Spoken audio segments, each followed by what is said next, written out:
ہم دو بہنیں اور ایک بھائی تھا۔ کالج کے بعد میں نے یونیورسٹی میں داخلہ لیا اور یونیورسٹی بس سے آتی جاتی تھی کیونکہ والد صاحب اپنے کاروبار میں بہت مصروف رہتے اور بھائی ہم دونوں بہنوں سے چھوٹا تھا۔ رجب اور میں یونیورسٹی میں ساتھ پڑھتے تھے۔ ہم کلاس فیلو تھے۔ رجب تمام لڑکوں سے زیادہ سنجیدہ تھا۔ شوخی اور شرارت اسے چھو کر بھی نہ گزری تھی۔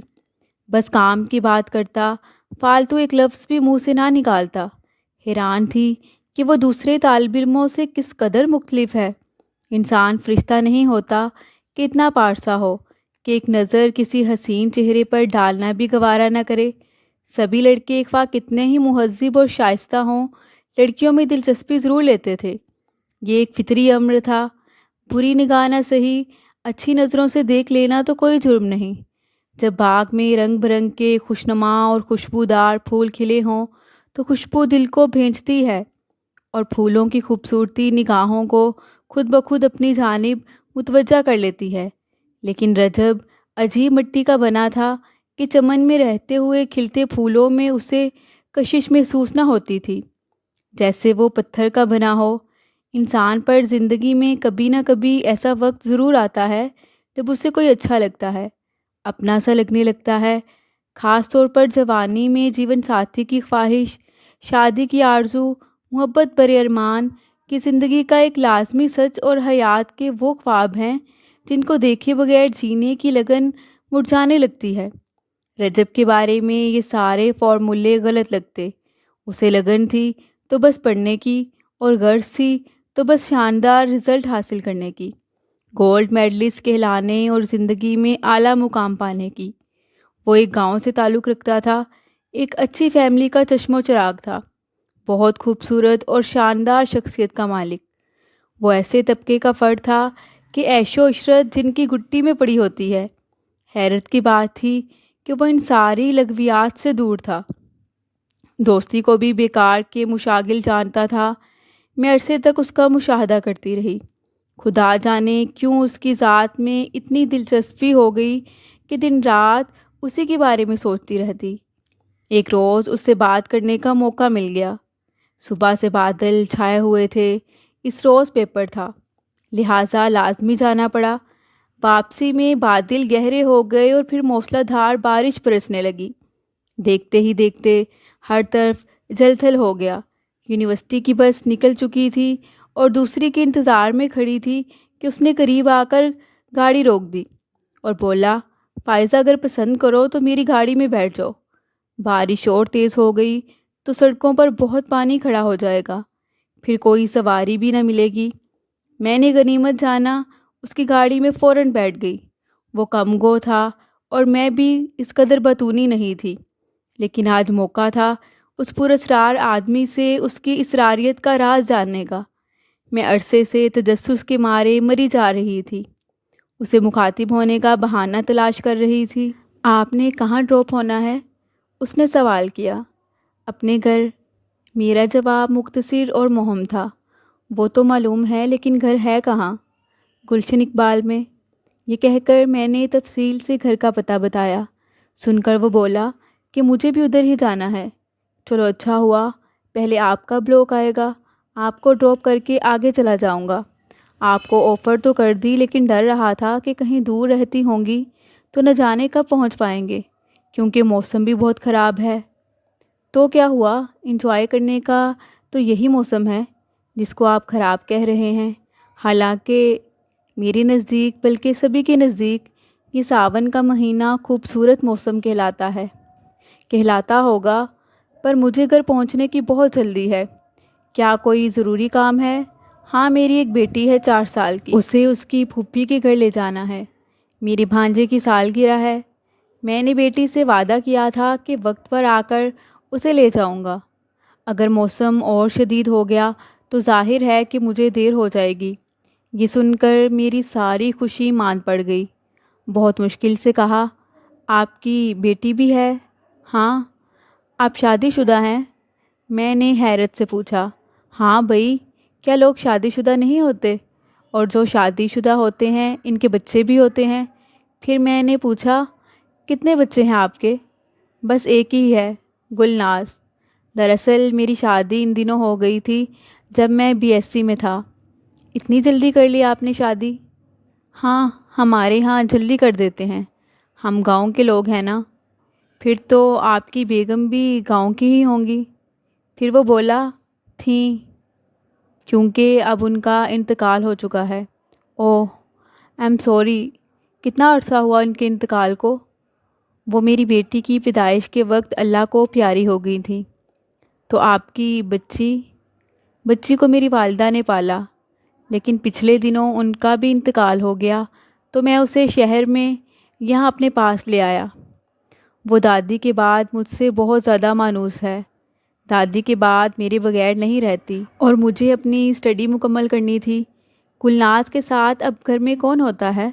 میں نے سوال کیا۔ آیا ہے، جو گاؤں سے ساتھ آئی ہے، وہ اس سے کافی اٹیچ ہے، لیکن میرا انتظار کرتی رہتی ہے۔ بچی کی وجہ سے یونیورسٹی کے بعد زیادہ تر گھر پر ہی رہتا ہوں، اپنی گلناز کے ہمراہ۔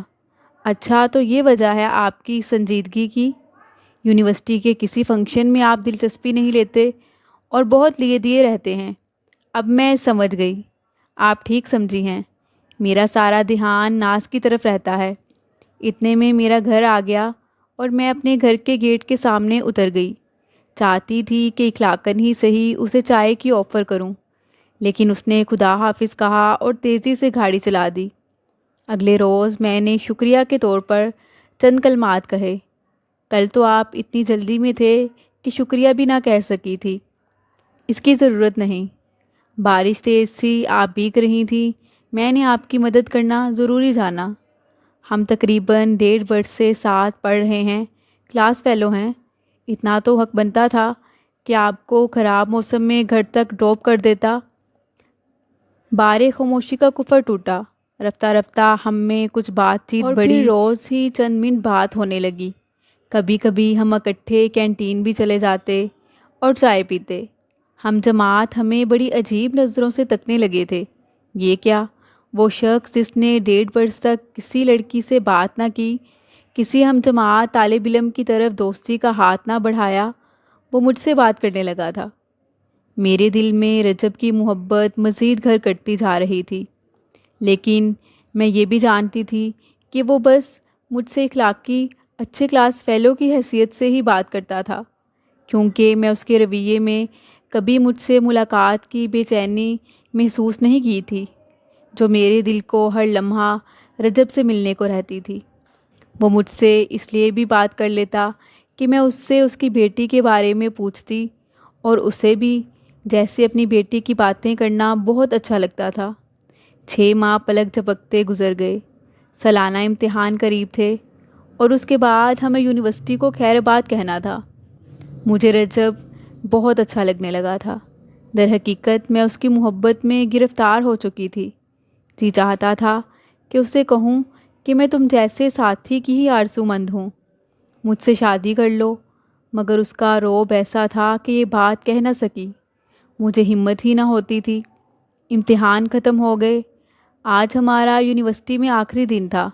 جوں ہی میں بے چین دل کے ساتھ گھر جانے کو نکلی، وہ گاڑی لے کر آ گیا اور بولا، آج کے بعد شاید ہماری کبھی ملاقات نہ ہو، کہو تو میں آپ کو گھر ڈراپ کر دوں۔ میرا دل بھی یہی چاہ رہا تھا کہ بچھڑنے سے پہلے ایک بار اور مل لیں، کیا پتہ پھر کبھی ملاقات ہو نہ ہو، لیکن آج بھی مجھے اس سے کچھ کہنے کی ہمت نہ ہو رہی تھی۔ جب اپنے گیٹ پر اتری تو کچھ لمحے اور اس کی قربت میں رہنے کو اسے کہا کہ ایک کپ چائے پی لیں۔ امید نہ تھی کہ وہ اس پیشکش کو قبول کر لے گا، لیکن خلاف توقع اس نے میری بات مان لی اور میرے گھر کو رونق بخش دی۔ امی ابو کسی رشتہ دار کی شادی میں گئے ہوئے تھے۔ گھر میں میری بہن اور چھوٹا بھائی ہی موجود تھا۔ میں نے اسے ڈرائنگ روم میں بٹھا دیا اور ملازمہ کو چائے لانے کو کہا۔ باتوں باتوں میں گلناز کا ذکر چھڑ گیا۔ کیسی ہے آپ کی بیٹی؟ کبھی ہمارے گھر لائیے اور مجھ سے ملوائیے اسے۔ وہ پہلے خاموش رہا اور پھر کہا کہ ہاں، کسی دن لاؤں گا۔ آج تک اس نے مجھ سے فون نمبر مانگا اور نہ میں نے دیا۔ چائے پینے کے بعد جب وہ چلنے لگا تو میں نے اسے یاد دلایا، گلناز کو ضرور لائیے گا، اور میرا نمبر لے لیجئے، فون کر دیجئے گا جب آنا ہو۔ اس بہانے اپنا نمبر لکھ کر اسے دیا اور اس نے پرچہ جیب میں رکھ لیا۔ امید نہ تھی کہ وہ فون کرے گا، لیکن ایک ہفتے بعد اچانک اس کا فون آ گیا۔ کہنے لگا، پرسوں گاؤں جا رہی ہے، سوچا آپ سے وعدہ کیا تھا اسے ملانے کا تو ملوا دوں۔ ضرور لائیے، میں خوشی سے لبریز لہجے میں بولی۔ کب لا رہے ہیں؟ آپ آج شام کو لے آئیے۔ ٹھیک ہے، آج شام کو 6 بجے ہم آئیں گے۔ کیا بتاؤں میں کس قدر مسرور تھی، بار بار گھڑی کی طرف دیکھتی تھی، وقت کاٹے نہ کٹ رہا تھا۔ امی کو بھی میں نے بتا دیا تھا کہ میرا کلاس فیلو اپنی بیٹی کے ساتھ مجھ سے ملنے آ رہا ہے۔ گلناز سے ملاقات کا تو بس بہانہ تھا، اصل چاہ تو مجھے رجب سے ملنے کی تھی۔ وقت پر وہ ایک خوبصورت معصوم سی گول مٹول بچی کے ہمراہ آ گیا۔ میں نے گلناز کو پیار کیا اور دوڑ کر اپنی باہوں میں بھر لیا۔ وہ بھی مجھ سے اس طرح لپٹ گئی جیسے عرصے سے پیار کی پیاسی ہو۔ میں نے رجب کو ڈرائنگ روم میں بٹھایا، امی سے اسے ملوایا۔ باتوں باتوں میں جب امی نے اس سے اس کے گاؤں کا نام پوچھا تو وہ کچھ چونک پڑی۔ پھر جب اس نے اپنے باپ کا نام بتایا تو امی کا رنگ اڑ گیا۔ انہوں نے بہت مشکل سے پوچھا کہ کیا تم اسد اللہ خان کے بیٹے ہو؟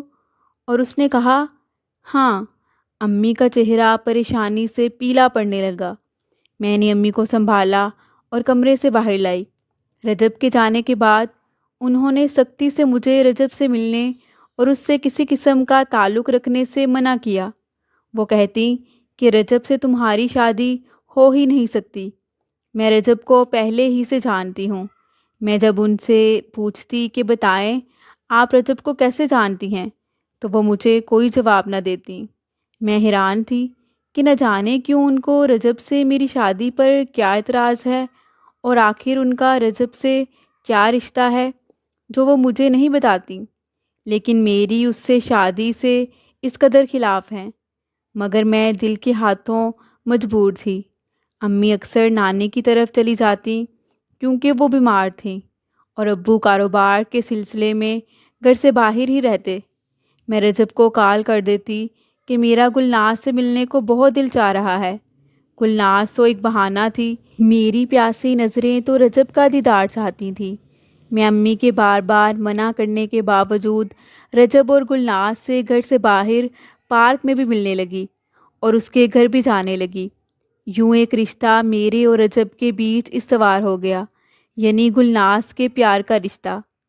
وہ میری رجب سے ملاقات کا پل بن گئی۔ میں نے اس سے دوستی کر لی۔ وہ مجھ سے مانوس ہو گئی تو روز رجب سے کہتی مجھے آنٹی کے پاس لے چلو، اور یہی میں چاہتی تھی۔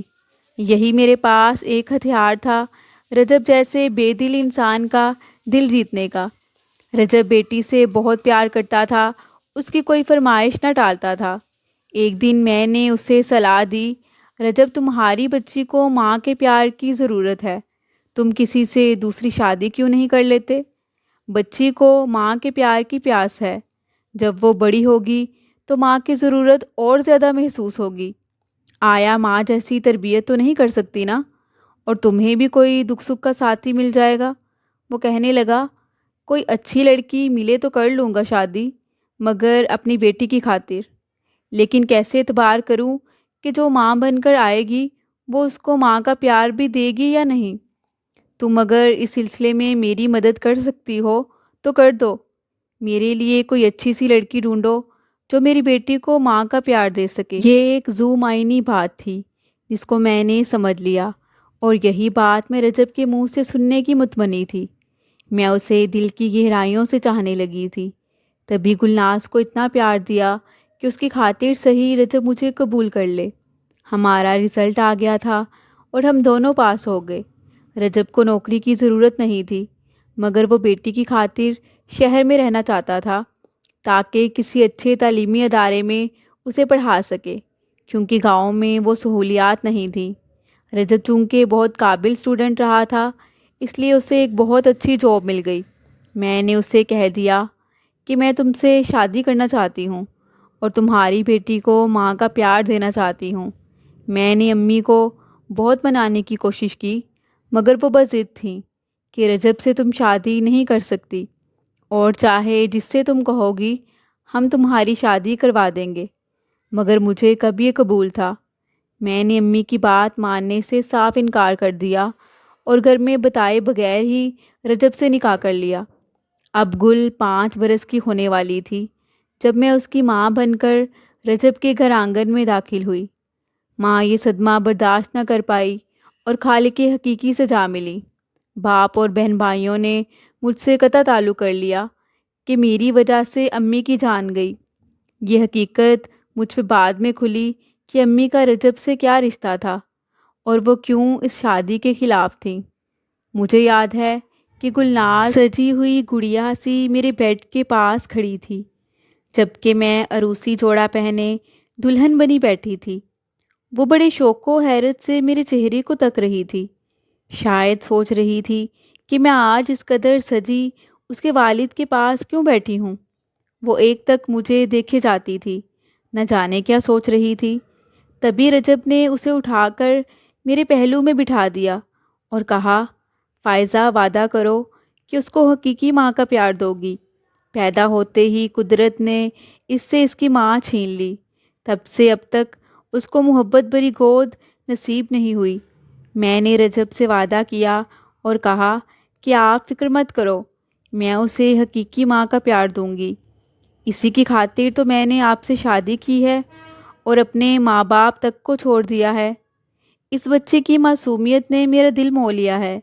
شروع میں وہ میری باہوں میں رہی اور میں نے بھی دن رات اسے توجہ دی، بھرپور محبت دی۔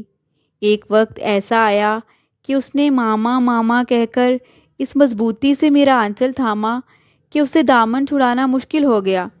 وہ اتنی خوش تھی گویا سچ مچ اسے اس کی ماں مل گئی ہو۔ رجب جب ناز کو میرے ساتھ لاڈ کرتے دیکھتے تو کہتے، فائزہ میں تم جیسی لڑکی ہی چاہتا تھا جو میری بچی کو ماں کا پیار دے سکے۔ تب میں دل میں سوچتی، کیا کروں رجب، اس کو پیار دینے پر مجبور ہوں کہ صرف اسی راستے سے تمہارے دل کا سفر طے کر سکتی ہوں، ورنہ تم جیسے کٹھور شخص کی محبت کیسے حاصل ہوتی۔ ان دنوں میں صرف دل سے گلناز کو چاہ رہی تھی، لیکن آج یہ اقرار کر کے بڑی تکلیف اور ندامت ہوتی ہے کہ میں نے رجب سے کیے وعدے کو روایتی سوتیلی ماں بن کر کس قدر مجروح کیا۔ گلناز سے محبت اور قربت کا عرصہ بہت مختصر رہا۔ 1 سال بعد جوں ہی میں ایک بچی کی ماں بنی، وہ از خود میری توجہ سے محروم ہو گئی۔ اب وہ میرا دامن پکڑتی تو میں غصے سے جھنک دیتی، مجھ سے لپٹتی تو دھتکار کر پرے کر دیتی۔ وہ گھنٹوں روتی رہتی تو مجھ پر اثر نہ ہوتا، اس کے رونے سے الجھن بڑھتی تو اسے اندھیری کوٹھری میں بند کر دیتی۔ اس کا ہر وقت کا رونا دھونا مجھے ایک آنکھ نہ باتا تھا۔ میری گود سگی اولاد سے آباد ہو چکی تھی، بھلا اب سوتن کی بیٹی کی مجھے کیا پرواہ تھی۔ گلناز کا وجود یوں کھٹکتا جیسے گلاب بھری ٹہنی میں کانٹے ہوتے ہیں۔ چاہتی تھی کہ اسے کوئی لے جائے، مگر اس کانٹے کو نکالنے کی کوئی ترکیب میرے پاس نہ تھی۔ اس کو بہرحال یہاں رہنا تھا اور میرے دل میں چبھنا ہی تھا۔ اقرار ہے کہ میں دل کی بری نہ تھی، مگر جانے کیوں اب یہ بچی مجھ کو بوجھ لگتی تھی۔ شروع میں رجب نے اسے سنبھالا، یہ دیکھتے ہوئے کہ میں چھوٹی بچی میں زیادہ مشغول رہنے پر مجبور ہوں، لیکن جب اوپر تلے 2 بچے اور ہو گئے تو وہ بھی گلناز کو نظر انداز کرنے لگے اور ان کو اس کی زیادہ پرواہ نہ رہی۔ ننھے منھے بچوں کے اس ریلے میں بن ماں کی اس بچی کی ذات خاشاک کی طرح بہہ گئی۔ کچھ دن تو گلناز مجھ سے پیار پانے کے جتن کرتی رہی، لڑتی جھگڑتی رہی، غصہ کرتی، چیزیں اٹھا کر پٹک دیتی، پھر کبھی پیار سے مناتی، کبھی روٹھ جاتی، روتی بلکتی، جوں جوں اس کی طلب بڑھتی جاتی تھی، میرے دل میں اس کے لیے بیزاری بھی بڑھتی جاتی تھی۔ اب میں اس کو مارتی، ڈانٹتی، دھتکارتی، دھکے دے کر گرا دیتی تو وہ اور زیادہ ضدی اور چڑچڑی ہوتی جاتی۔ تب بہانے سے رجب سے بھی کئی بار اسے پٹوایا۔ نتیجہ یہ ہوا کہ وہ کن ذہن ہو گئی، اسکول جانے سے انکار کرتی، زبردستی بھیجتی تو روتی اور چلاتی اور پڑھنے میں دلچسپی نہ لیتی۔ وہ ننھی سی جان سارا دن گھر کے چھوٹے چھوٹے کام کرتی، برتن صاف نہ دھو سکتی تو کھلے بالوں سے پکڑ لیتی، کھانا اس کو سب سے بعد میں ملتا۔ آج یہ سوچ کر شرم آتی ہے کہ میں پڑھی لکھی ایم اے پاس ہو کر بھی روایتی سوتیلی ماں بن گئی تھی۔ کتنا ظلم کیا میں نے اس معصوم پر، نہ جانے اس وقت میرا احساس کہاں مر گیا تھا۔ دیکھتے ہی دیکھتے میرے بچے جوان ہو گئے، اب وہ دبی زبان سے مجھے منع کرتے کہ ماں باجی گل سے ایسا سلوک نہ کیا کرو۔ ان کو بھی جھڑک دیتی کہ زیادہ سر مت چڑھانا اسے، ورنہ بعد میں پچھتانا ہوگا۔ وہ میرے سامنے دم نہیں مار سکتے تھے۔ رجب کے دل پر کلی اب میرا راج تھا، میں ہی مالک تھی۔ گلناز بہت خوش شکل تھی، رجب کہتے تھے اس کی ماں بہت خوبصورت تھی، اور گلناز بالکل اپنی ماں جیسی ہے۔ انہوں نے اپنے بیڈ روم میں ابھی تک گلناز کی ماں کی تصویر نہ ہٹائی تھی۔ شاید گل سے نفرت کی ایک وجہ یہ بھی تھی، میں اسے پورا کھانا نہ دیتی، پھر بھی اس کی رنگت حوروں کی طرح نکھرتی جاتی تھی۔ اب یہ ہونے لگا کہ جو رشتہ گلناز کے لیے آتا میں بہانے سے ان کو منع کر دیتی، کیونکہ گلناز میرا گھر سنبھالتی تھی۔ شہریار ایک کامیاب بزنس مین کا بیٹا تھا، وہ خوبصورت اور اعلیٰ تعلیم یافتہ تھا۔ یہ رشتہ بھی گلناز کے لیے آیا، مگر میں نے کسی طرح گٹھ جوڑ کر کے اپنی بیٹی فرح ناز سے اس کی شادی کرا دی۔ حالانکہ اس کی عمر بمشکل 16-17 برس تھی، مگر زیادہ لاڈ پیار کی وجہ سے اس کے لچھن ٹھیک نہیں رہے تھے۔ وہ اکثر سہیلی کے گھر کا کہہ کر جاتی اور پڑوس کے لڑکے راحیل سے ملتی۔ اس خوف سے نجات پانے کے لیے میں نے جھٹ پٹ اسے بیاہ دیا۔ شہریار میں کوئی کمی نہ تھی، مگر فرح میرے ہزار منع کرنے کے باوجود باز نہ آئی۔ وہ اب بھی اس آوارہ لڑکے سے رابطے میں تھی، اکثر میکے دمکتی، پھر جب سب سو جاتے وہ رات کو چھت پر جا کر اس سے ملتی۔ یہ سرکش میرا کہنا نہ مانتی تھی۔ شہریار اسے میکے آنے جانے سے منع نہ کرتا، مگر میں روکتی، کیونکہ کئی بار میں نے اسے چھت پر جا کر راحیل سے باتیں کرتے پکڑا اور ڈانٹ کر نیچے لائی۔ راحیل کو بھی لان تان کی، تاہم دونوں باز نہ آئے۔ رجب سے ڈر کی وجہ سے شکایت بھی نہ کر پاتی تھی۔ بیٹی کا معاملہ نہ ہوتا تو راحیل کو زندہ نہ چھوڑتی، مگر بدنامی کا بھی ڈر تھا۔ اب سوچتی کاش فرح کی شادی اس کی مرضی سے راحیل کے ساتھ کر دیتی تو اچھا تھا۔ یہ ہر وقت کی تلوار تو ہمارے سروں پر نہ لٹکتی۔ وہ منحوس گھڑی ایک دن آ ہی گئی جس سے میں ڈرتی تھی۔ ایک بار فرح آئی اور وہ رات کے 12 بجے کا ٹائم ہوگا جب وہ چھت پر چلی گئی۔ نہ جانے شہریار کو کیا سوجی کہ وہ اسے آدھی رات کو لینے آ گئے۔ دستک پر میں گئی تو میرا دل دھک سے رہ گیا۔ فرح اپنے بستر پر نہ تھی، سارے گھر میں کہیں نہ ملی۔ شہریار اندر آئے اور نیچے اسے ڈھونڈنے کے بعد چھت پر چلے گئے۔ میری تو سٹی گم ہو گئی، دل تھام لیا۔ چھت پر دو سائے نیم تاریکی میں قریب قریب لکڑی کی سیڑھی کے پاس کھڑے نظر آئے۔ راحیل کے گھر کی چھت ہماری چھت سے ملی ہوئی تھی۔ دھڑکتے دل سے داماد کے پیچھے اوپر گئی، مگر یہ کیا؟ راحیل کے ساتھ فرح نہیں بلکہ گلناز کھڑی تھی۔ شہریار یہ دیکھ کر دنگ رہ گئے، غصے میں بولے، گلناز تم کیا کر رہی ہو یہاں، اور یہ کون ہے؟ راحیل چھلانگ لگا کر اپنی چھت پر کود گیا۔ وہ گلناز کو نیچے لے آئے، لیکن فرح کہاں تھی جسے ڈھونڈتے ہوئے ہم چھت پر گئے تھے؟ شہریار گلناز کو ڈپٹنے میں مہو ہو گیا، بیوی کو بھول کر کہ وہ کہاں ہے، کیونکہ اس کا تو نام و نشان نہ تھا۔ وہ کہہ رہے تھے، ناز تم کو ایسا نہ سمجھتا تھا، تم تو ایک اچھی لڑکی نظر آتی تھی۔ افسوس، وہ صوفے پر سر پکڑ کر بیٹھ گئے۔ میں گلناز سے زیادہ اس فکر میں تھی کہ فرح آخر کہاں ہے۔ تبھی فرح کمرے میں داخل ہوئی اور بن کر بولی، ارے آپ اس وقت؟ ہاں، شہریار نے کہا، قریبی دوست کی شادی تھی، سوچا تم کو دیکھتا چلوں۔ فرح تم کہاں تھی؟ میں نے دبی آواز سے سوال کیا۔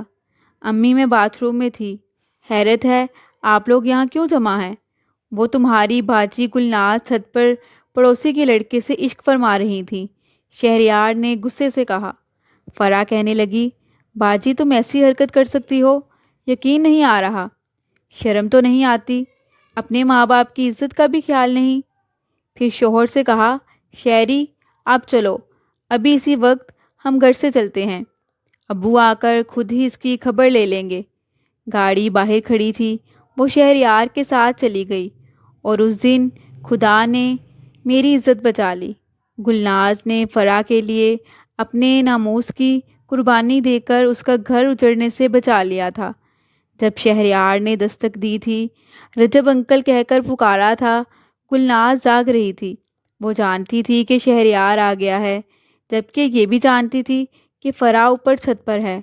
تبھی تیزی سے وہ اوپر چلی گئی اور فرح کو جلدی سے چھت پر بنے اسٹور روم میں جانے کو کہا، اور خود لکڑی کی سیڑھی لگا کر راہیل کو وہاں سے بھاگنے میں مدد کرنے لگی۔ تب تک شہریار اوپر جا پہنچا اور اسے راہیل کے ساتھ کھڑے دیکھا۔ گلناز کی بات چیت شہریار کے چچا زاد سے طے ہو گئی تھی۔ یہ منگنی ٹوٹ گئی، بھلا کیسے شہریار اب اسے بھابھی بنا سکتا تھا؟ فرح نے لاکھ منع کیا کہ شہریار یہ بات ابو سے نہ کہیں، لیکن انہیں منگنی توڑنے کی وجہ بھی تو بتانی تھی۔ شہریار نے بتا دیا کہ انکل آپ گلناز کی شادی پڑوسی کے بیٹے سے کر دیں، کیونکہ ہم یہ رشتہ نہیں لے سکتے۔ رجب نے گلناز کو خوب مارا اور وہ بیچاری چارپائی سے جا لگی۔ کچھ دن بخار رہا اور پھر اس بے رحم دنیا سے منہ موڑ لیا۔ مرتے دم تک اس نے یہ نہ بتایا کہ فرح کا گھر بچانے کی خاطر اس نے اپنی بہن کو نیچے بھجوایا تھا، کیونکہ اس وقت فرح زینے سے نیچے نہ جا سکتی تھی۔ زینے سے تو شہریار کے قدموں کی آواز آ رہی تھی۔ سوچتی ہوں کہ معصوم گلناز نے کتنی بڑی قربانی دی۔ کاش وہ کچھ دن اور زندہ رہتی تو اس سے جی بھر کے اپنے برے سلوک کی معافی مانگ لیتی۔ یہ سزا جو اس نے مر کر مجھے دی میرے لیے عمر بھر کا عذاب ہے۔ یہ سزا کبھی ختم نہ ہوگی۔ جب تک میں زندہ رہوں گی ضمیر کی تلوار مجھے زخمی کرتی رہے گی۔ جو لوگ یہ سوچتے ہیں کہ سوتیلی ماں بھی تو آخر انسان ہی ہوتی ہے، آخر کتنی کر بری ہو سکتی ہے، میں ان لوگوں کے لیے زندہ مثال ہوں۔ اب میں اس راز سے پردہ اٹھانا چاہتی ہوں کہ میری ماں کا رجب سے کیا رشتہ تھا۔ دراصل میری امی کی ابو سے پہلے بھی ایک شادی ہو چکی تھی جس کا ہمیں علم نہیں تھا۔